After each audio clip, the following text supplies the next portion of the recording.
Well, hello everybody. I hope you're all keeping reasonably well.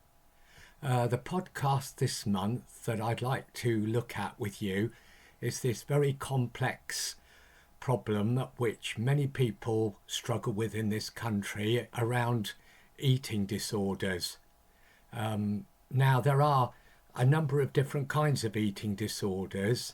So during this podcast, I'd particularly like to look at all of them in as much detail as possible. The first one will be anorexia nervosa, then bulimia nervosa. Also look at what binge eating really is, what a disorder is around binge eating, touching on the truth about what we mean by purging, and then looking at how counselling can help you with this particular problem you may be suffering with. So, first of all, looking at anorexia, this can be a serious life-threatening eating disorder for many people of different age groups. You may be someone who is struggling with this. People tend to starve themselves, believing that they're too fat and have a negative belief about their body image in particular. And this problem can affect anyone of any age, but it mostly develops around the teenage years. And it's about this belief that people have, a real belief about gaining weight and looking fat, that creates a lot of this problem. Some of the signs and symptoms of this issue are an obsession about losing weight at the expense of neglecting your other emotional and physical needs in your life. And you can struggle with a very high and low mood swings during this time of suffering with this condition. And your negative image of yourself does not help matters. So people who are struggling with this tend to drive themselves too much. They might have an excessive amount of physical exercise, spend too much time and have very rigid rules about what they eat, which can often create a problem in helping them to control their lives. So they can neglect food, which creates problems with them having a continuing healthy diet, and they might avoid meal times or situations that involve having food. And this condition affects people's personality and behaviour. You might be someone who's struggling with this, who has a very high standard of yourself, and it's enabled you and made you become a bit of a perfectionist about everything, and what you expect from other people as well as yourself is these really high impossible standards. So you may struggle to accept your personal limitations by having this problem around being a perfectionist. And you may be someone who becomes very isolated through struggling with this condition, and you neglect your friends and the activities that you once enjoyed because you believe that you cannot give any time to them anymore. And you get quite depressed and anxious as a result of this. You become very irritable, moody, defensive, and obviously have very low energy and fatigue. But there is a danger of people wanting to lose weight and getting fit being labelled with an eating disorder. So I'm not saying that everybody who wants to lose weight and wants to get fit is struggling with an eating disorder. But you need to be, during this time that you're struggling with these issues that I've mentioned, be aware of the other signs and symptoms taking place in your body that you're concerned about. because there may be changes in your health that can lead to very serious consequences. So if you are aware of some of the things I've mentioned and you're concerned about them, you can always contact your GP and to have an assessment, and they will check you out and decide whether you need to be referred to an eating disorder specialist. So next I'd like to touch on what we call bulimia nervosa. And this is a serious disorder like the anorexia, but it involves a pattern of binge eating. And you may be someone who feels very trapped in this cycle of needing to eat at all times of the day and night. And some of the consequences of this behaviour are that people often end up being sick, or they take laxatives and they misuse those laxatives.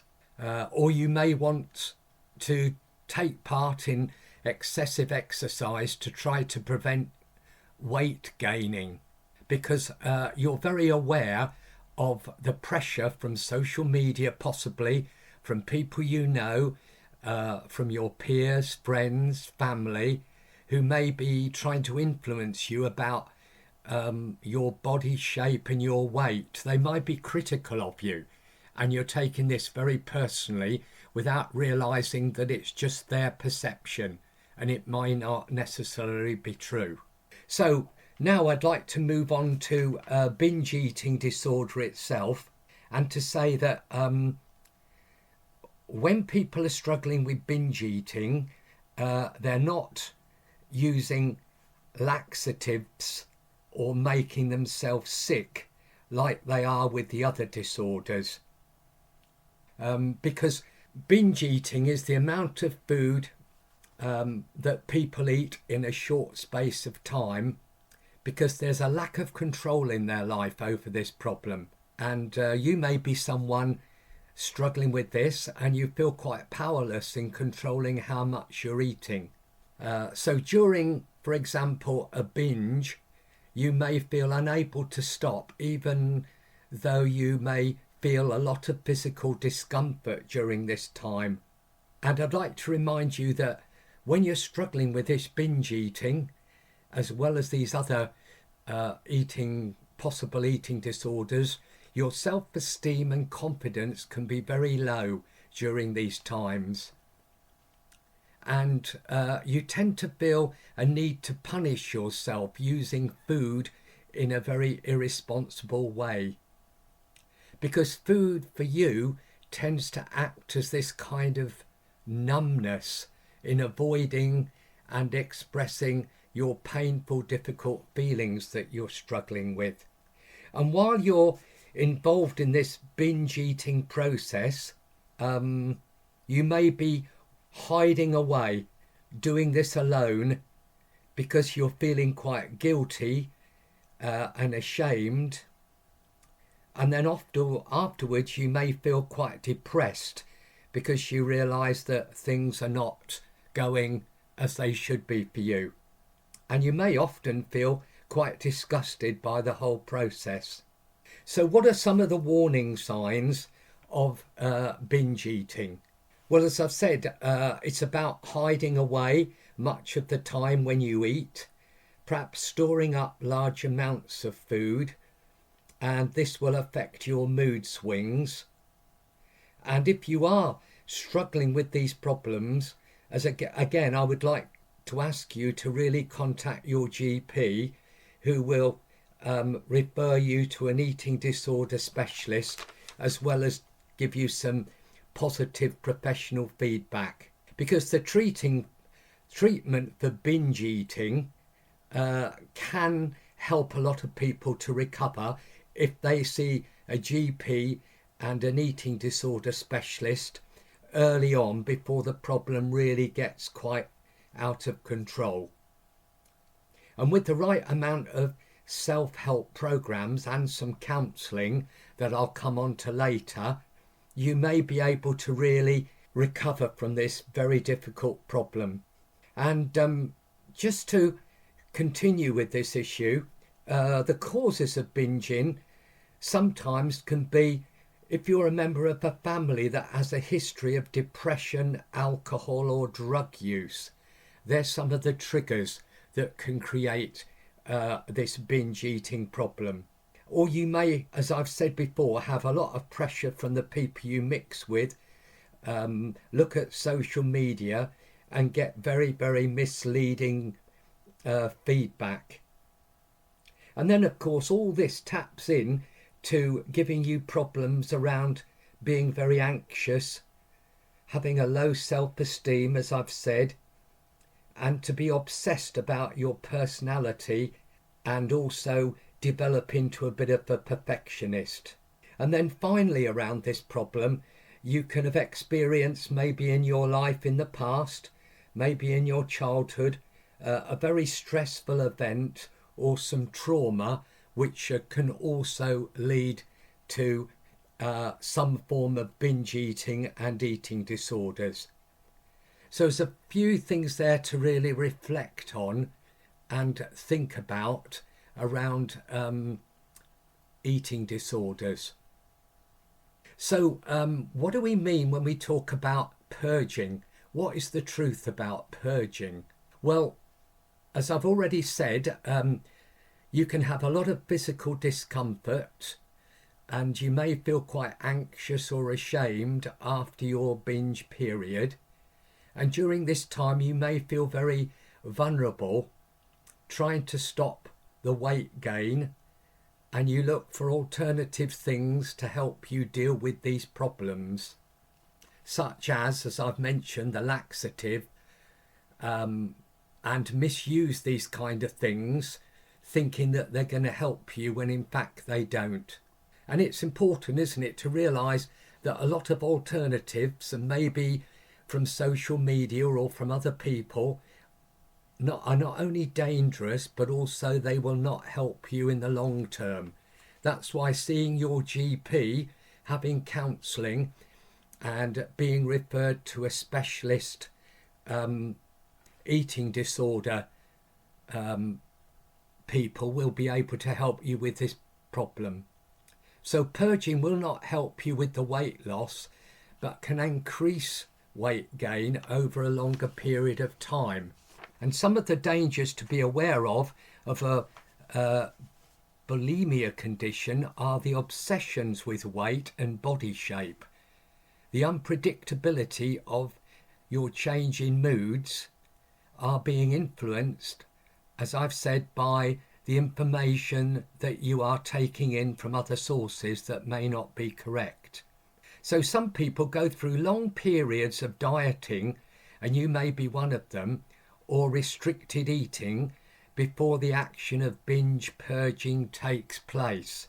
Because diet, as you probably know, can cause cravings for food, and this can be a major trigger for anyone at risk of an eating disorder. Some signs of bulimia are eating until you feel quite a lot of pain as well as the discomfort, and you may be hoarding food as well as hiding it away, because your mood and your behaviour can be really negatively impacted by not having your meals at the right time, and also through the binging, perhaps having very unhealthy foods that's going to affect your motivation. And again, as with anorexia, you may have some rituals about food that you start to develop, withdrawing from friends, family, and suffer a lot of anxiety and depression because of your low energy and your mood swings. And all this is obviously to do with wanting to find and try and be in control of your life and using these substitutes that are not helpful. And there may be a lot of health consequences that you're struggling with, as I've said, that you really need to see your GP about.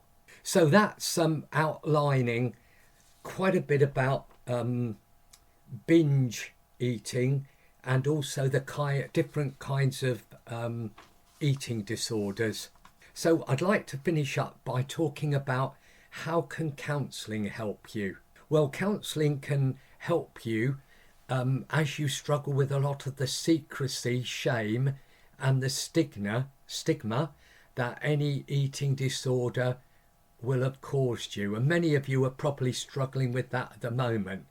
And some of the issues that counselling can help you address are things like early attachment from your childhood that may be causing some of the eating disorder or binge eating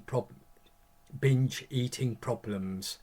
The trauma and the loss in your life, which I've already mentioned, the counsellor can help you unpack that and understand how to work through that in a safe environment. And counselling can help you understand the causes and also address the difficult emotions and memories attached to those kind of problems, which you will find really difficult to perhaps address on your own. And also counselling will be able to highlight some of your emotional hunger, how emotional hunger affects you. If you are stressed, worried and anxious because of your eating disorder and your binge eating, often you may neglect food, as we've said, because your main need is to feed your stress, worry and anxiety. So we call it focusing on the emotional hunger, to avoid food by prioritising the need to feed the anxiety, stress and worry. And then I'd like to go on to mention the struggles with being a perfectionist that often affect people during the time that they're struggling with binge eating or may have an eating disorder, because it's about addressing those unmet needs and fears in accepting your real self. And counselling can help you recognise that some of these standards, which are very high, that enables you to feel the need to be a perfectionist as you live with this problem, are actually impossible for you to meet, and you may be a person that actually expects them of others. So you end up driving people away because they see you as somebody that's never satisfied, not only with your own standards, but also with what you expect of them.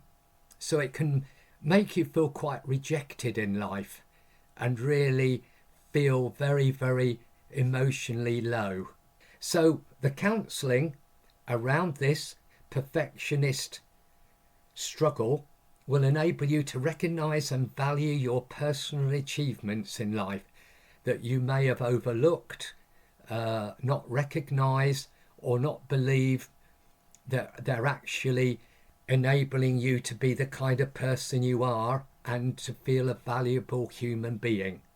And it's about accepting any failure as not being the end of the world for you, but it's about learning from what you've been through.